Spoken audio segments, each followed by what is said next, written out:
Starting in 3, 2, 1, go.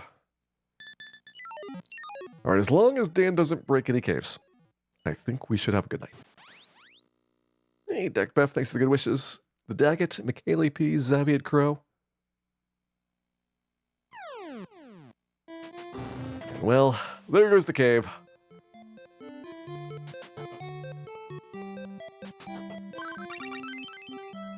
There goes the cash, and hopefully here goes the armor. Good armor pickup there.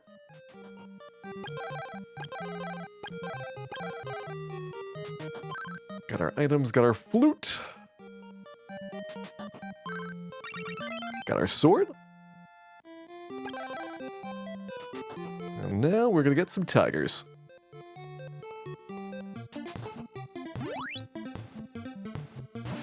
I've definitely enjoyed this switch to the tiger grind. It's costing me like 5 to 10 seconds, I think, on the vampire stretch, but the RNG is so much better, not having to deal with the slime grind, that I like the consistency that you get through the cave as a result.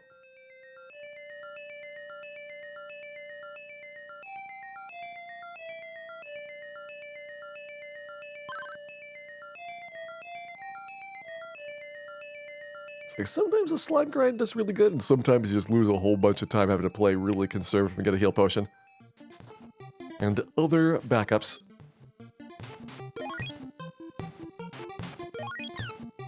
Excuse me, Tiger. I am trying to explain how good you are. You are making this tough.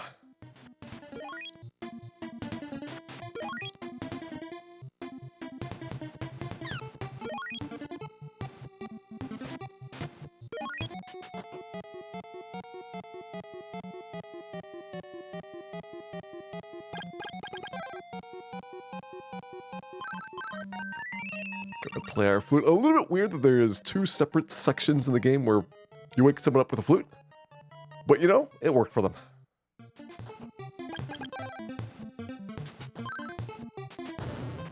And busting caves is working for Dan. 2 caves down. Let's roll.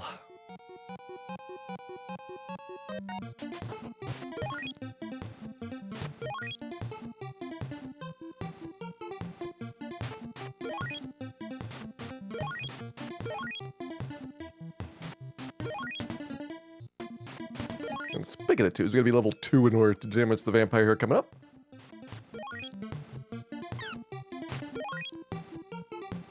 So we're giving enough tigers to get there.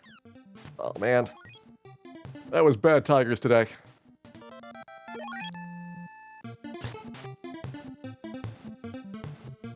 At least with tigers, it's your fault.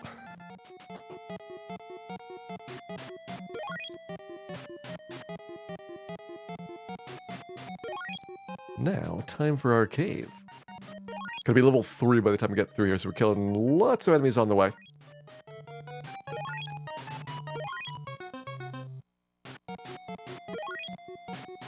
Generally good to kill enemies with your travel in this game, although later on, there are noticeable superior grind spots for certain encounters.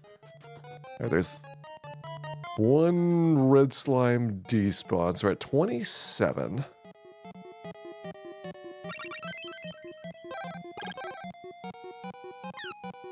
Got a bat, so we're at 28. I think I'm gonna be 1 off for a good number of serpents to kill. See how it goes. Actually, this is fine. 42 works.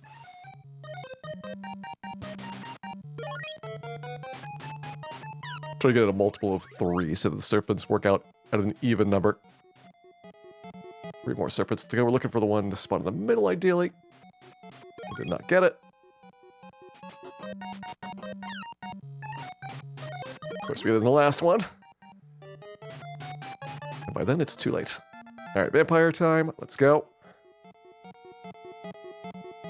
I mean, it's a fairly good time even with all the tiger bumps early on.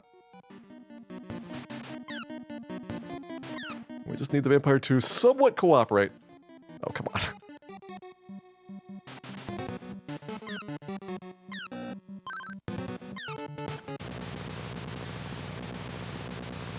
Vampire's done. Took a lot of damage on him teleporting around, but he was just going back and forth between the two extreme corners. And I reset for a bad start. One of the nice things with the tiger grind is you don't really get super bad starts. It's a lot more even and consistent for it.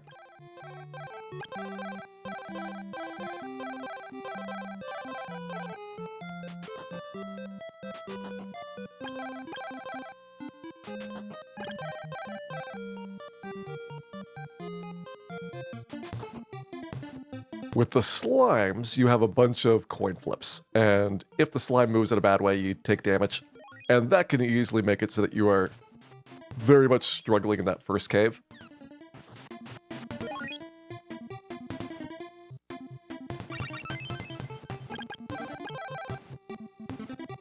Go ahead and get our boots on, and let's try and get that skip going.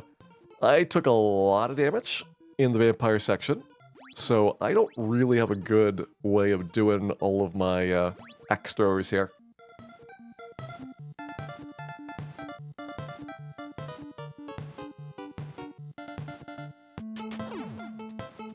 Do a first try though on the skip. That went really nicely. This is a really significant time save for the first half of the game. That'll let me get a checkpoint that you're not supposed to be able to get to for quite some time. Got our gas mask. Okay, so you wouldn't normally go to the end here, but I'm going to spend like the 15 seconds because we took so much damage going through the first cave. So that'll be my little backup there. And now I can take a lot of the axe throwers out without having to worry.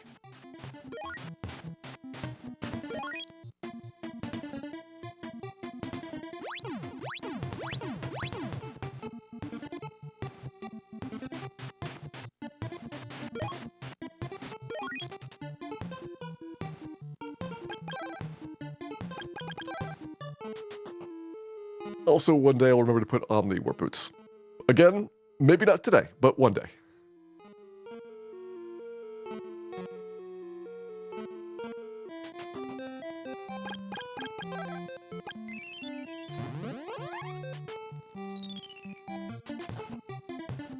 With that out of the way, let's go ahead and do the duel.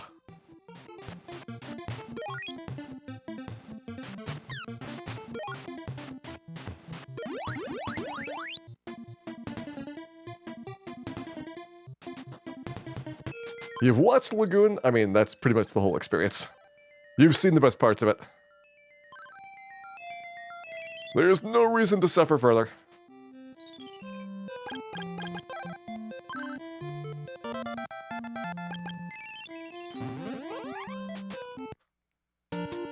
Now, I am going to improv a little bit here. Because I did do the backup in, I'm not going to take the in at leaf. I'm probably going to take an in during the mushroom grind to make up for that. But it's hopefully going to be better than doing all of the ends. And at least get a little bit of that time spent back. Alright, so Small Child's been deleted. Gotta get our sword. And we are gonna get our grind going here.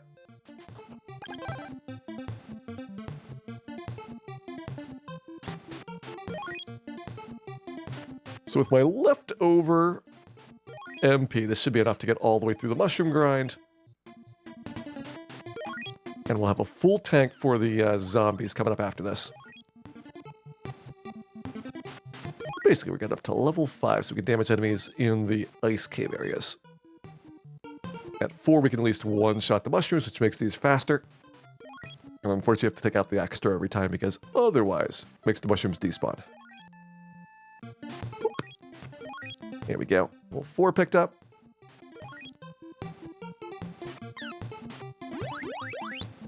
pretty unconcerned about damage taken because we got the in trip before the really tough zombie section. And I found that I like having basically a full recharge before the zombies because then I can get significantly more aggressive going through the ice cave, at least at the start. And that seems to save me like 15-20 seconds, which is most of the time that I'm spending on that in trip to begin with.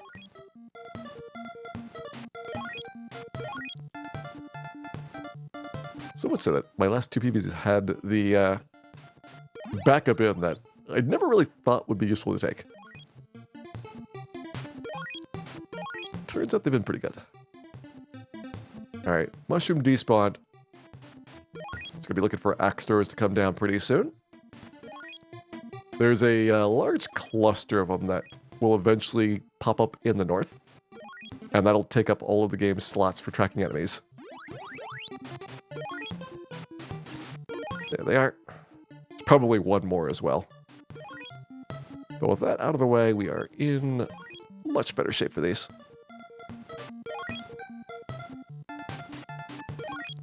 The mushrooms clumped would be better than the zombies. I mean, they're worth less than the zombies.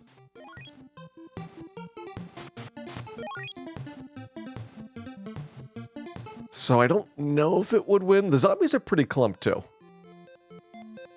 It's not like the zombies are particularly bad, especially where there's the pairs on the very far left side or at the bottom.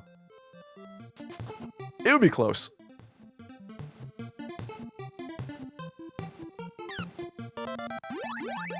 Nice. Hit the last possible mushroom. Alright, level 5 picked up.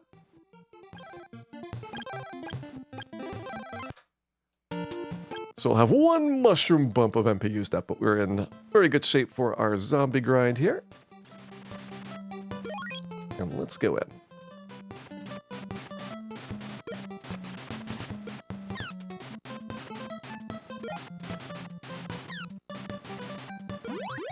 So you can see, like, the zombies are pretty clumpy.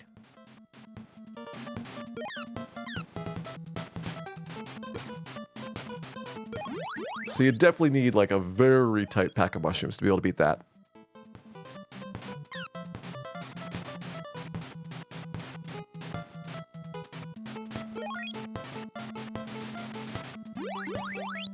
All right, up to 200.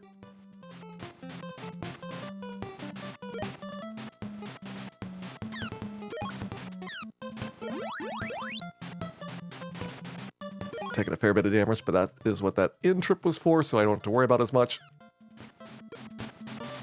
And we were just rolling at pretty much flat out maximum speed. 300.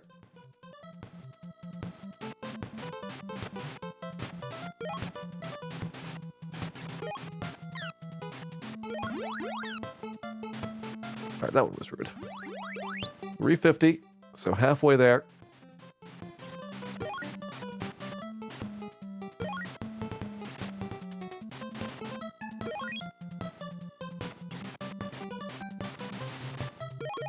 $400. Each of these passes across is about 50.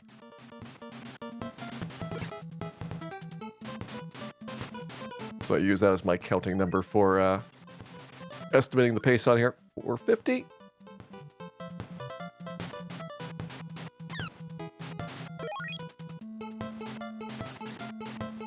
Just a coin pickup, so we will have one despawn there, but we're still at 500. 4 more passes to go.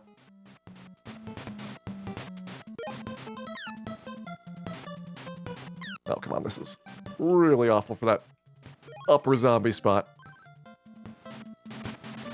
When they're in these little kind of nooks, they're super hard to hit without getting bumped.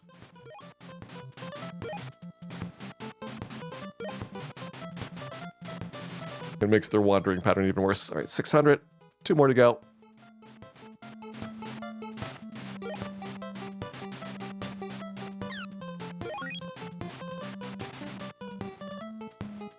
Three zombies left.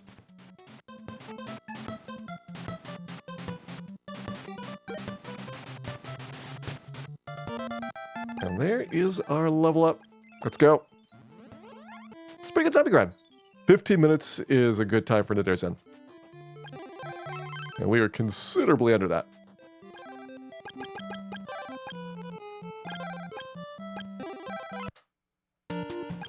Which means that we have a good pace to the General. So level 7 is going to be required to damage General Kelbesk. And we do not have any healing at all for this next stretch, so it's pretty vital that you don't take too much unnecessary damage.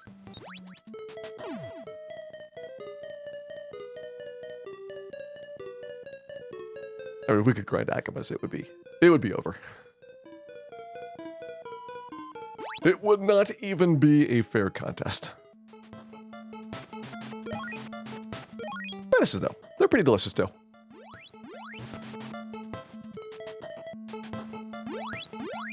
After 40 loops of these, we will have level 7. You can see how much faster the radishes are XP per second than the zombies, but you can't damage these until level 6. So everything up until now was just trying to get to here as quickly as you could.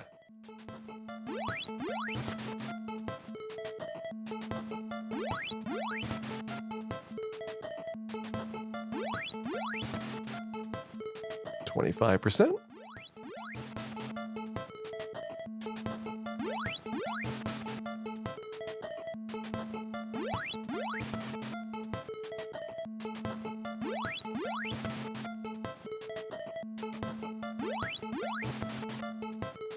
Fortunately, my extra zombie does not help with a split radish pair. Would be nice if it did, so that you didn't have to worry about missing the back radish.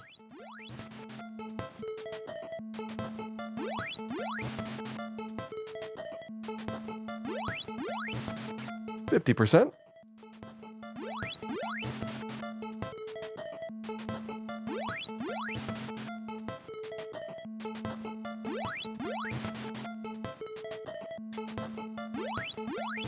60%.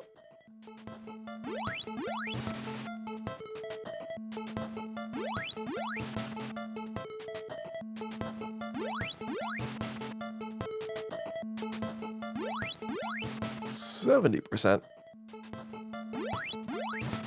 And actually the big time save in this part of the world is just that you skip doing the Ball of Fire quest entirely.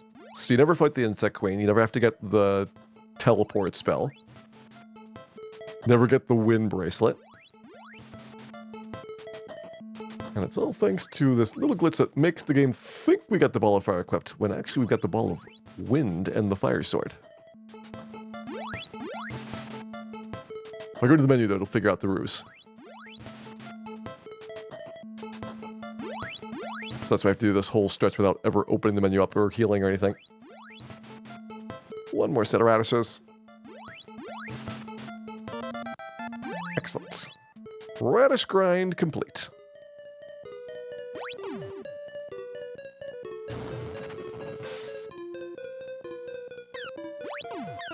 Less excellent. Rude giants.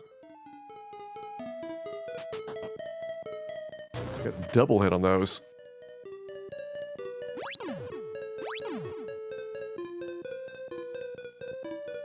Beat that guy up. The brown soldiers are very dangerous, but also one of the more predictable enemies. Their aggressiveness is actually used against them to be able to predict when they're going to swing.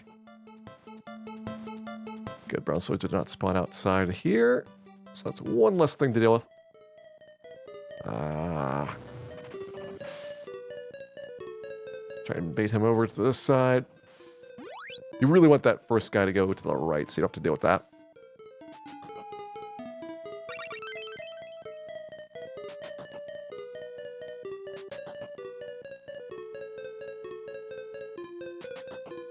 Getting our last ice wall out of the way. Now on to the General.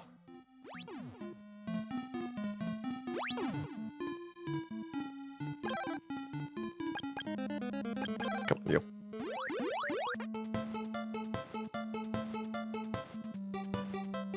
It's gonna be a pretty good kill this time.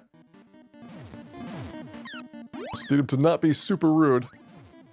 Which is basically impossible, but... we got him.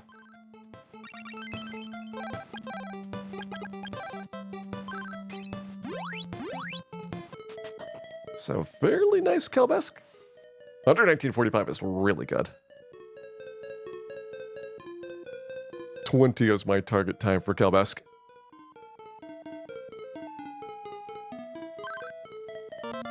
So now on to the fun slide.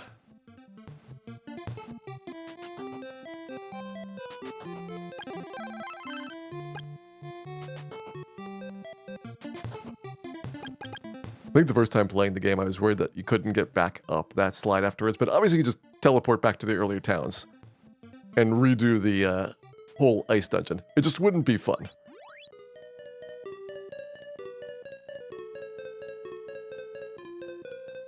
So you're never truly cut off from the start of the game.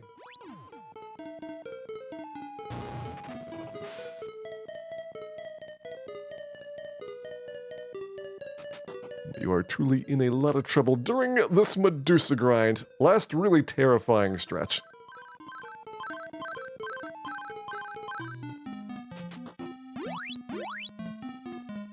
This is just an extended period of extreme panic.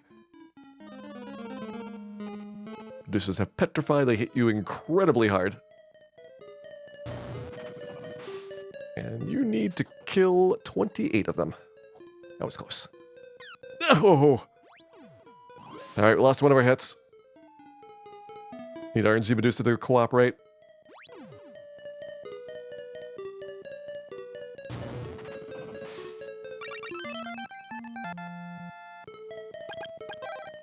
Alright, let's go. Had a rooted Medusa. It's unfortunate, but it happens.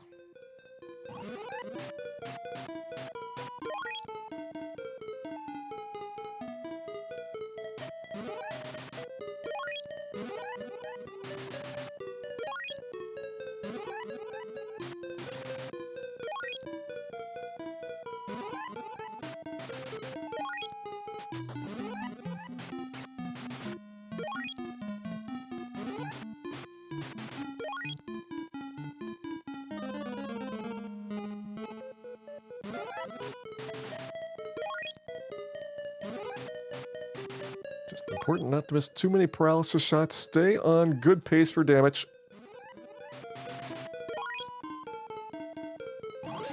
And don't get hit by the petrifying beam.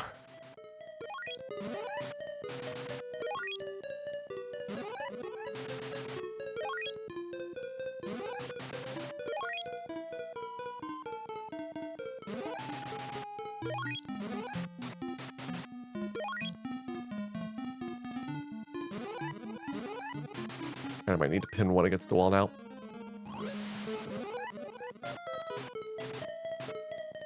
Nine more to go.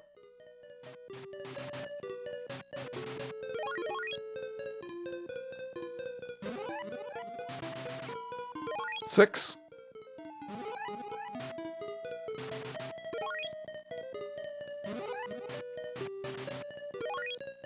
Four more. Three.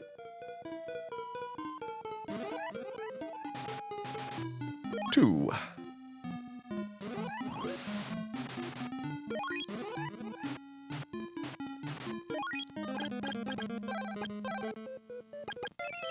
Alright, decent Medusa grind. It's a little bit worrying with the unlucky early hit, but once things kind of get most of the way through, you feel like it's under control for the end.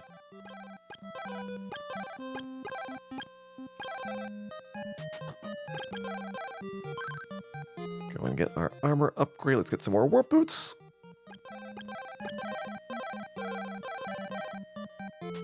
Is that enough warp boots? I need one more. Didn't feel like it was enough, so I double checked it. Even though it's losing me some time to look at the menu. You really wouldn't want to find yourself down a pair of boots.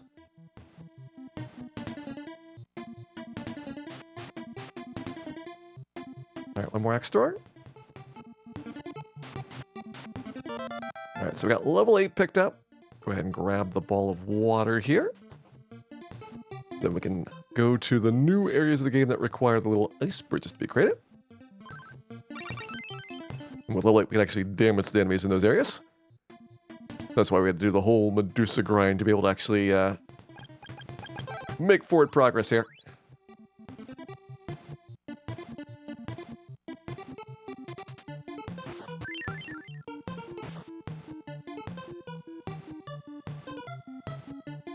And in we go.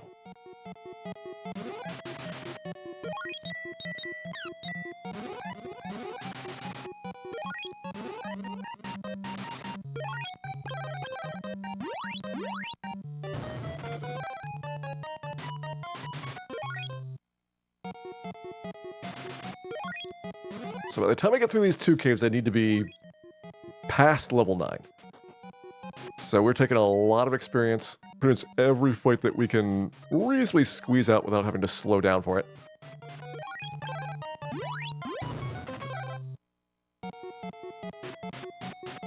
This is because the XP requirements are merciless at this point.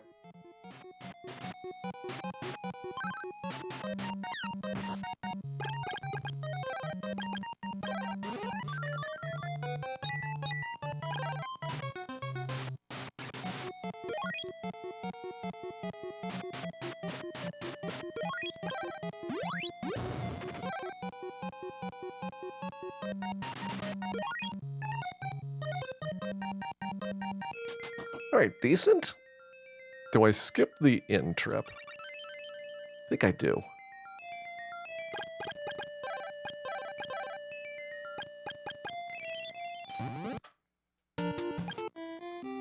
First though, we gotta do our quest for the queen. Which is normally a big section with the queen, the fortune teller, and you're going back and forth between the two. Got these guards in your way that block the path. But it turns out it is all a ruse. And it was really Athena. It was supposed to be Athena, but I think they mistranslated it.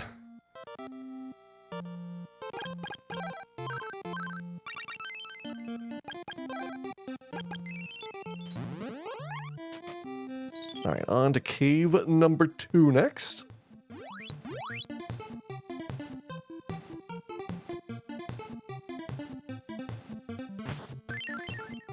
And pretty much basically the same thing, except instead of the Carissa plant, we're going to be getting the lamp here.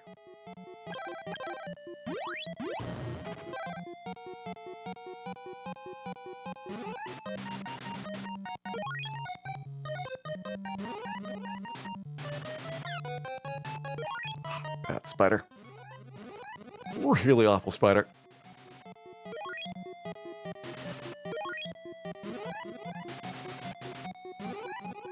The spiders are just completely broken from the sides. Top to bottom, they kind of work as you might expect. From the sides, not at all.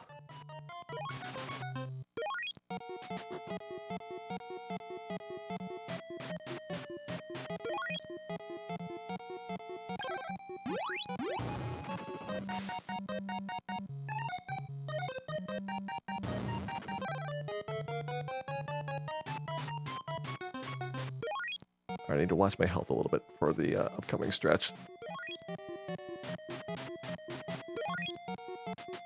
Got enough MP that I should be able to get away with refresh.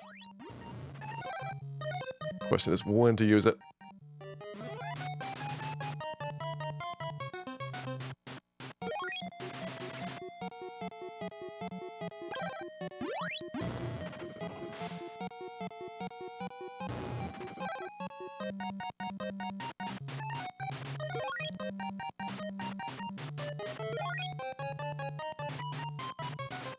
Didn't take any mushroom hits.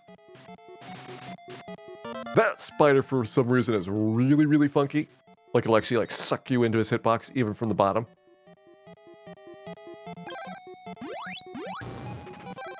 I cannot explain it. That spider was trying. He was up to something.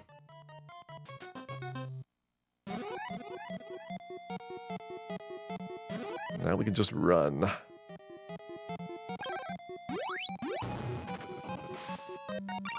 Alright, we got the lamp. And that is good. I could skip this in trip as well if I want to be really, really risky. I feel like skipping one of the two is about as much as I can justify right now.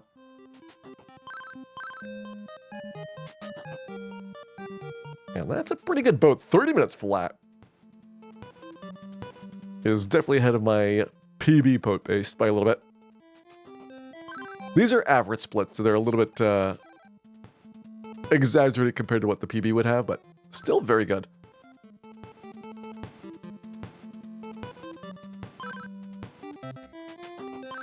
Get Evil Spirit Island opened up. Let's get ready for our cabbage grind.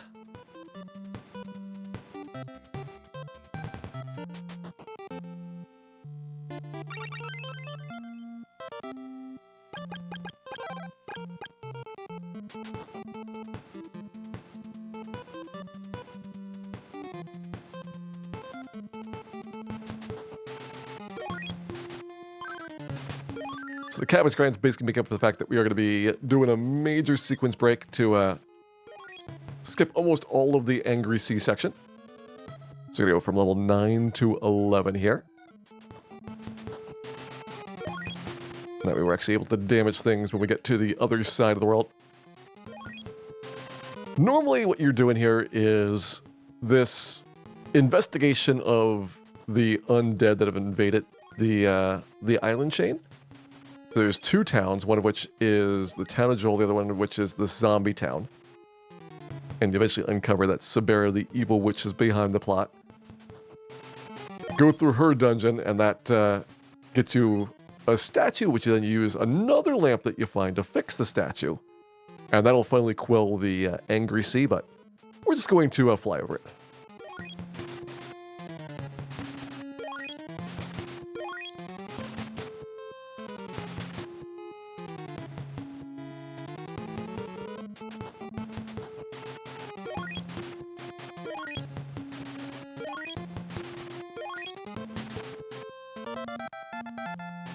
And after a hard day of stabbing like this, there's nothing better than hot, delicious cabbages.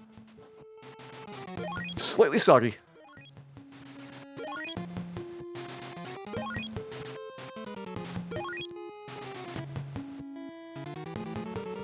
Seven loops to go. A little bit faster on the cabbages once you get level 10. I think it's only one less hit, but it feels like 2 fewer hits.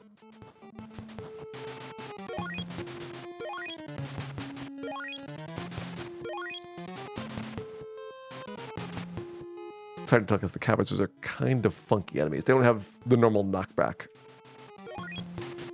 So unlike most enemies, you're kind of swinging as fast as you can get your sword out to do damage to them. 4 loops to go.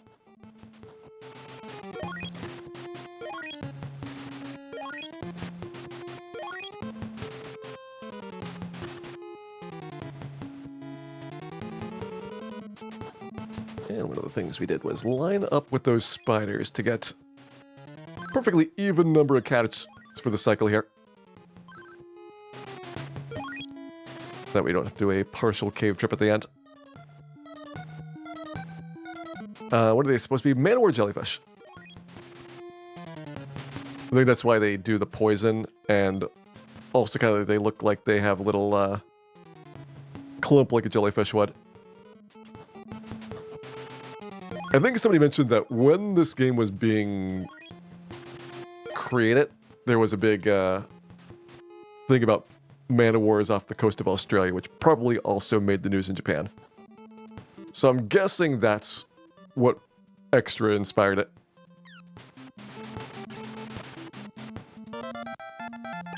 Excellent, we got a level up.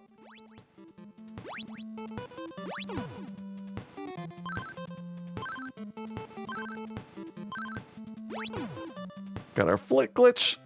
See you later, dolphin. And see you later to the Angry Sea.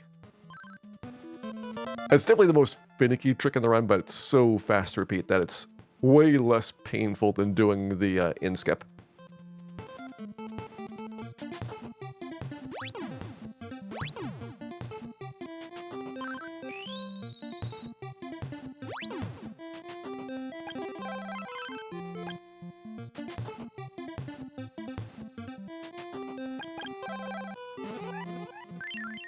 And time difference from doing one cabbage at a time versus the whole loop, it is very, very close.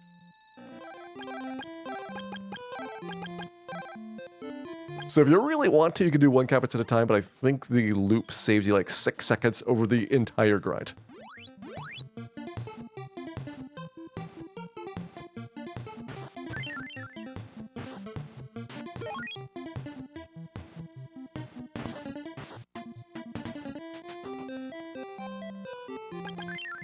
Go and sneak into the Amazon village. Get the queen that plant we found back in the first cave. And we can also pick up the blizzard bracelet here.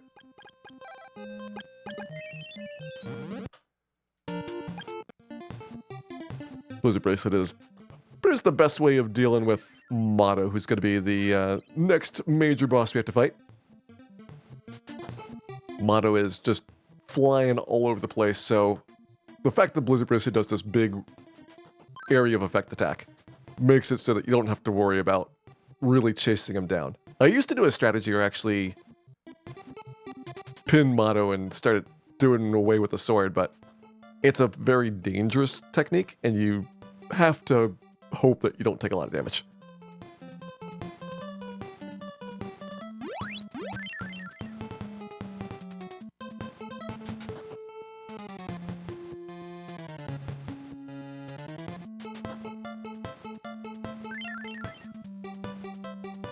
Let's catch ourselves a stomp, get into Chiron.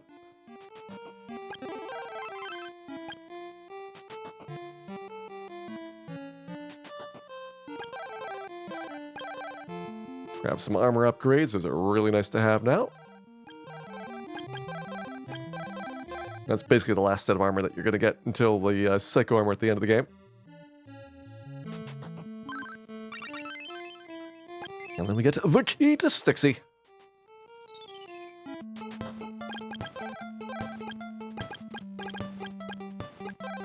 Which is supposed to be Styx, but they misspelled it. It's like, they got the right 4 letters, just not in the right order.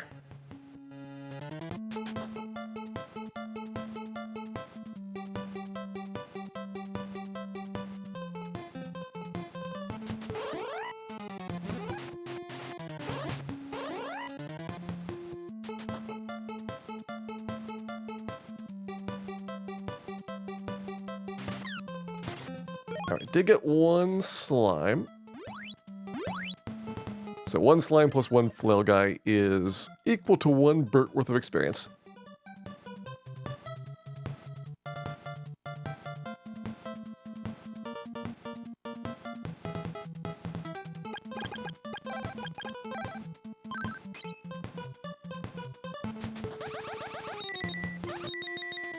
That means 1 less cycle here. Once experience is at a dagger, that's 1/4. Burt is worth 1/4 of an Agama.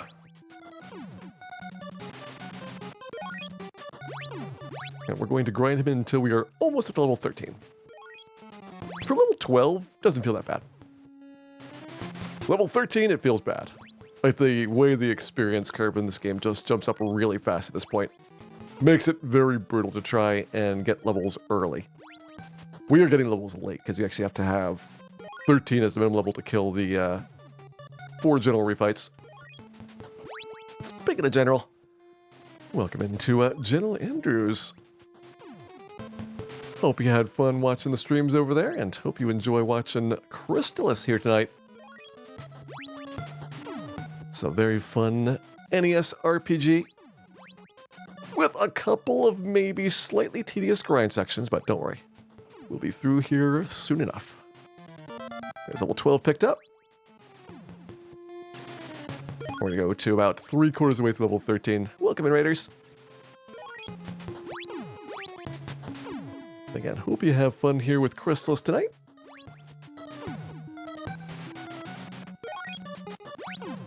Also, I highly recommend checking this game out if you've never played it and you've got an interest in classic NES action RPGs. It is so well polished that it holds up very well today. biggest problems it has are just like the NES doesn't have enough buttons, so you end up doing a lot of menuing to switch things around. And the grinding is kind of a little bit of a pain because you've got minimum level requirements to damage the enemies. So you have to do grinds like this to be able to actually do anything at all to the bosses. Aside from that, though, great soundtrack, the graphics are amazing for the NES, and the gameplay is top-notch.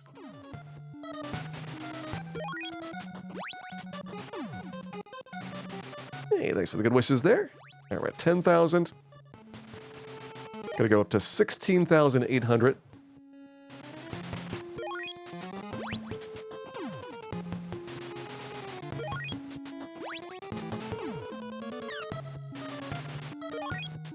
You're not supposed to be able to refight this guy, but I'm jumping over him so he can't block me out of the room.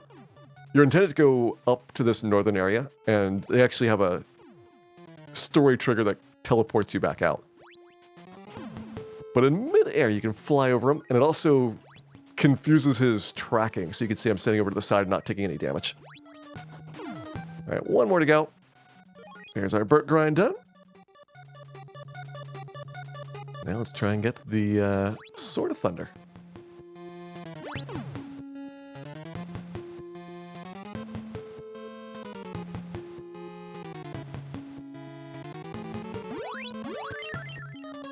Scorpion thought he'd get frisky. Alright, a bit of a tense section coming up. Normally, you are very safe later on in the speedrun of this game because you got so many just reserves that you can put to use. But there is one stretch here with these giant eyeballs and moss. They both do a lot of damage. The eyeballs have this petrifying beam, and it's a very fast shot, so you can't always dodge it. And there we go, we are good. We got our sword, and let's go. So it's sent back to the town of Chiron. It's like, all right, go invade Goa Fortress. It's like, all right, I can do that.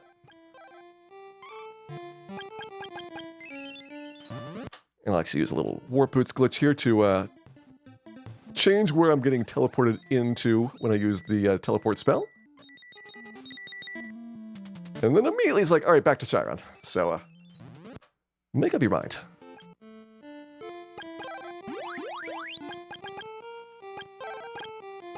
I'll have that on.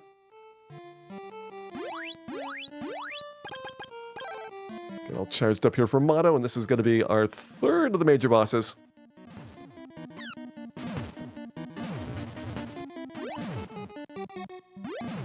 You can see that he sometimes eats my charge because the game has trouble dealing with how intense some of the graphics are. There we go. Motto is done. We got our ball. And now we're going to go get the power ring. You're normally expected to get the power ring after doing the 4 generals, so this is not a sequence break, but doing things not in the intended order. And the reason that we get this is because it's a really massive increase to your attack power. It kind of trivializes the 4 general refights, at the expense of it being a little bit more difficult than it should be to pick this item up.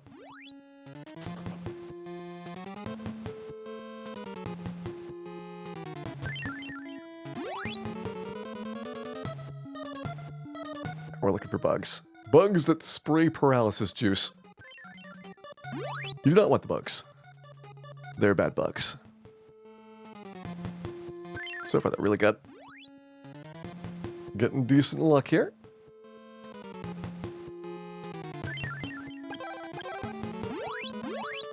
And the reason I'm pre-charging my sword is because when you are paralyzed, you can't charge up your sword. And so you'd like to be able to squeeze this out, even if you did get paralyzed by a bug there at the end.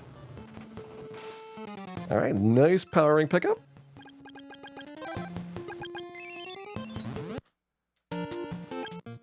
Back up to Goa here.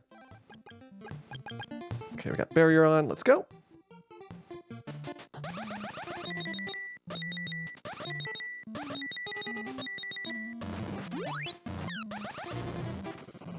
So these are the 4 generals. We've already fought 2 of them. One of them we skipped with a glitch. And we need to be level 13 to kill the first two, level 14 to kill the second two.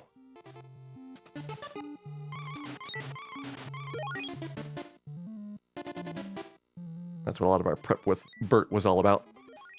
All right, one more ninja, it'll be level 13. We'll be able to kill Kelbesk and Sabera.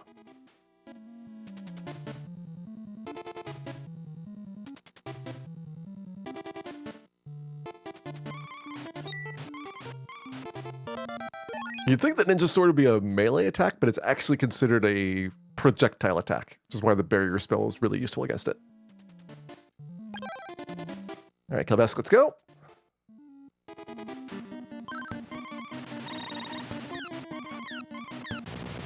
And because I got the power ring, that went decently well.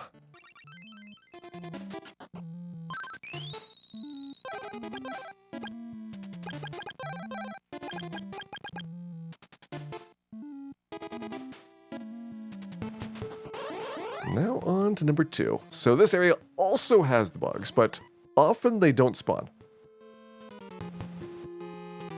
You can hear these flail guys charging up as well. That's the whoop whoop whoop sound.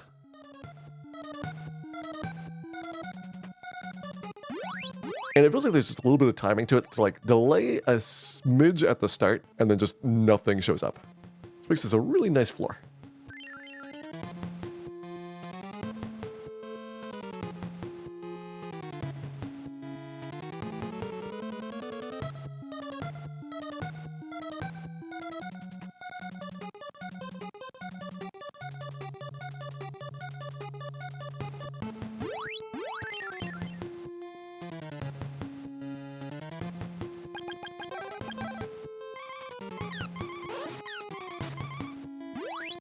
Haunted by the sound of the flails. Yeah, the flail guys are really nasty. They have this super quick flick attack. It's extremely tough to dodge. Good Sabera fight. Getting the power ring makes that significantly easier. Plus the fact that I just pin her in the corner. If you let her get out of that area, she can be kind of nasty. I did say that we had to get level 14 for the other two, so let's go grab some spiders.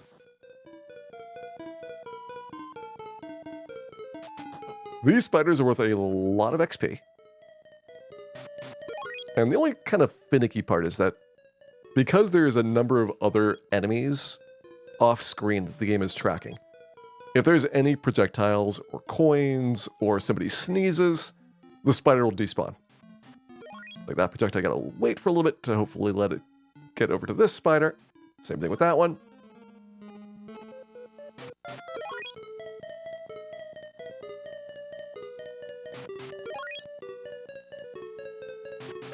And each of these spiders is twice as much XP as we were getting for a Bert, so it's a really fast grind. This is the second best enemy that I'm going to be grinding on this run. The best is going to be the scorpions.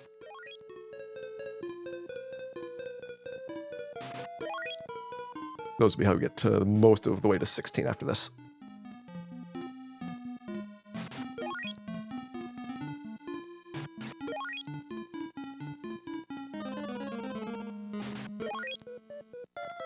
Also, if anybody is wondering why I'm so far in the splits, these are my average splits I'm comparing against. I think I am ahead versus my PB, like, just a very tiny bit, though. So we're still in the green.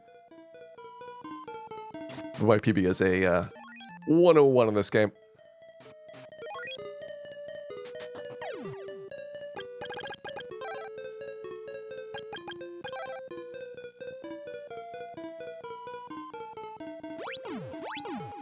Now we have probably the worst, most unfair bit of RNG right here for the end of the run. The Hellway. And so what makes this so bad is these invisible guys shoot a spell at you. And if the spell hits you when you're standing on the platform, you just fall through. Doesn't matter if you're immune to the spell. Doesn't matter if you're already affected by paralysis.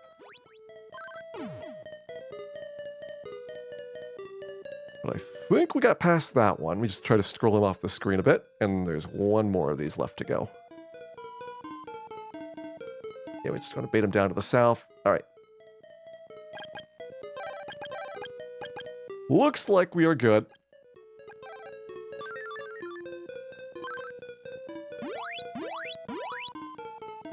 Now let's go fight Motto. I'm pretty sure it's a bug that you fall through the platforms, but it's really, really annoying.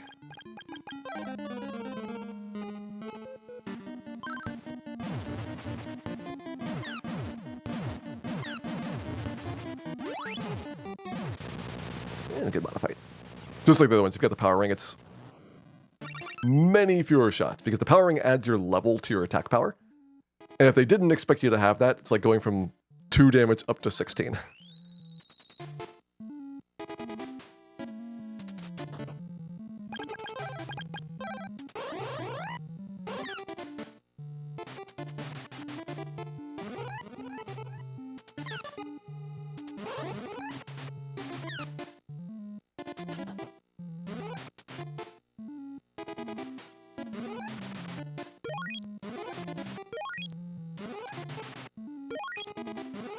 These skeletons are a little bit weird because they don't have knockback, which almost every other enemy in the game has.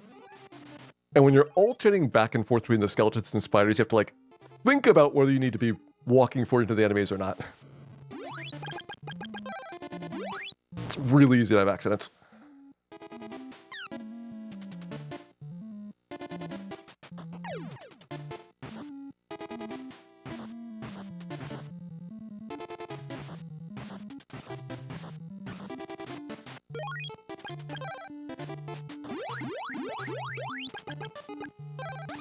Should be enough health. Let's go fight Carmine. It's the last of our 4 generals. And Carmine's thinking he can randomly turn you into a fruit. He decided not to use it.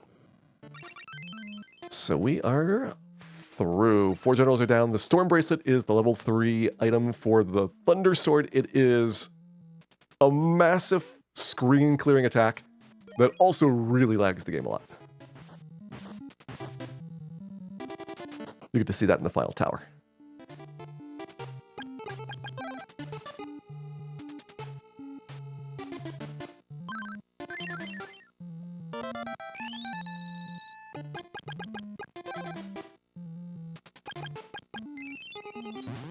Before the tower, though, we need another item to be able to kill Dragon too. So you got the Bow of the Moon from the Amazon Village quest. That seemed like pretty far out of the way because it was really, really disconnected from Dragon. This one, you can't get this bow until you've got that flight spell. So even though you've been through this Styxy area the first time to get the Thunder Sword, you have to come back a second time in order to be able to get this item.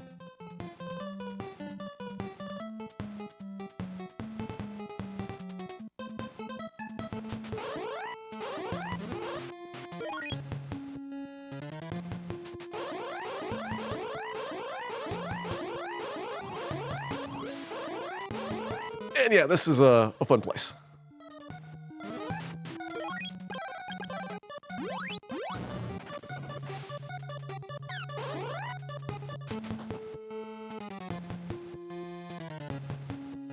You got the petrifying eyes, you got the flail guys. You can do the most fun thing of all. The flight spell really kind of doesn't interact with most of the monsters, so you just kind of hover right over them, except for that Mimic. The Mimic still bit me. But everything else, we're good on.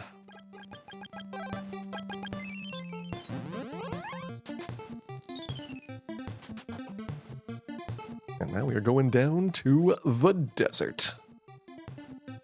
We've already been here once to get the power ring, but now, the flight spell, we can get access to some new areas, including the last town of the game, Sahara, and the location of our scorpions. So these things, which there's actually a better location for in a little tiny bit, or with a lot of experience, we can fly so that they can't damage us.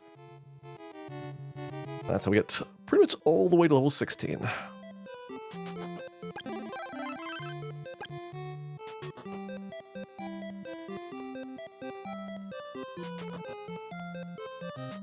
Let's go. Scorpion grind. They like to despawn a lot, so bit of RNG on getting good scorpion density. Not going to affect the number of passes that you have to go back and forth in this. So you can have like a 15-20 second swing on scorpion luck.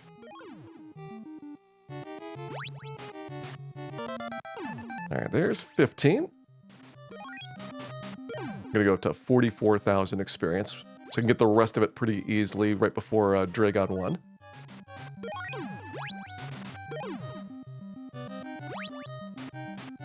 Because Dragon 2, you have to be level 16 and have the power ring, or else you can't damage him.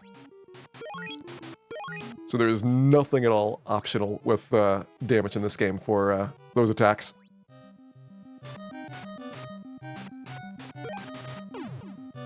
Alright, 23,000. 27. I feel like we've been shortchanged a bit on scorpions. 30.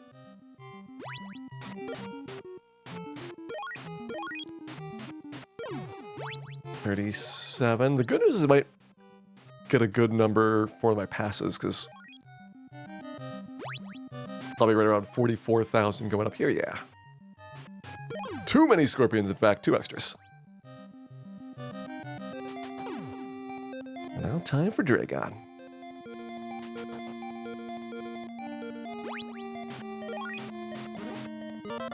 There's level 16. This is Dragon 1. This is kind of the fake final boss.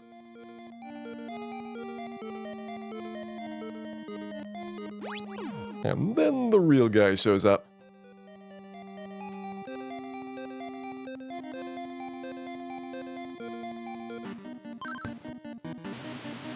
Alright, so he's done.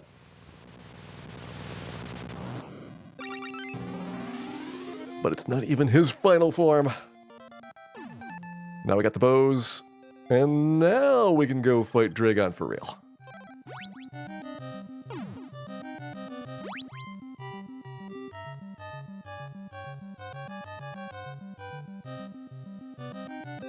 In the back door tower.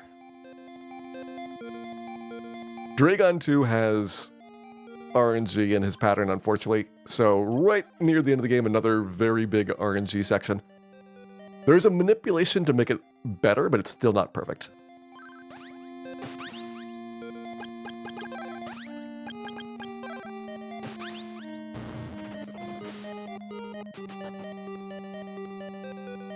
There's the slightly terrifying stretch with the sorcerers. Technically, these are the best things to grind, rather than the scorpions, but you don't want to get hit by the fruit beam. You can only damage them with the wind sword. They take like 1,000 hits. It's a really unfun enemy to try to get your remaining experience on. You'd still get like most of the scorpion grind, but this would save you like the last couple of passes back and forth. I do not recommend it.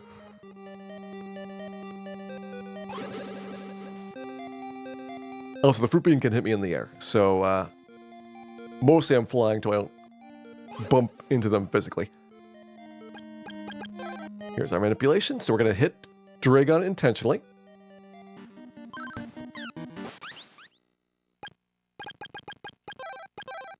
And then go to town.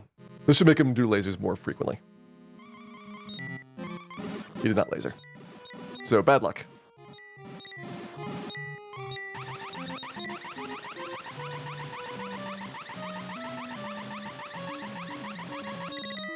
More lasers? Come on, more lasers. Oh, really bad luck. So this is probably losing like 30 seconds on this battle. It sucks, but it happens.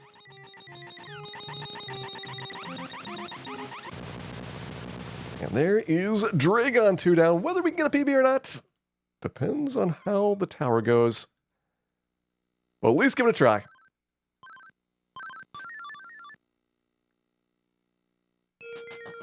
Final tower.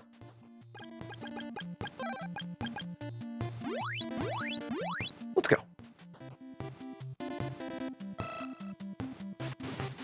All right, I had a bad robot at the start. That's not going to help. Trying to double up these robots. As you can see, it's a bit laggy with the Thunder Bracelet.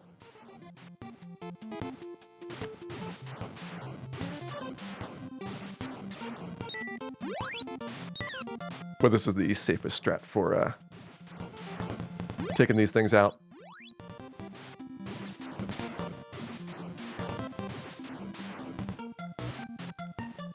Now, the tower glitch. Supposed to have to do that a couple more times.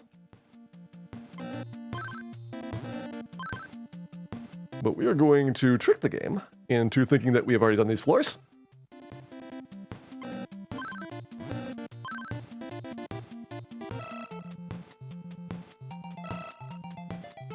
Now we're headed to the final boss fight. That saves like 2 minutes doing that tower glitch. Which is one reason my PB is a lot better than my averaged completion time. I didn't start doing the tower glitch until fairly recently in it. We got Crystalis. Let's go. I think I can get a PB here still. This should be like a 101.30. My PB is 101.37. Oh yeah. Definitely gonna be a PB. 101.19. Very nice. And that, despite the really bad Dragon 2, was a fairly overall good run.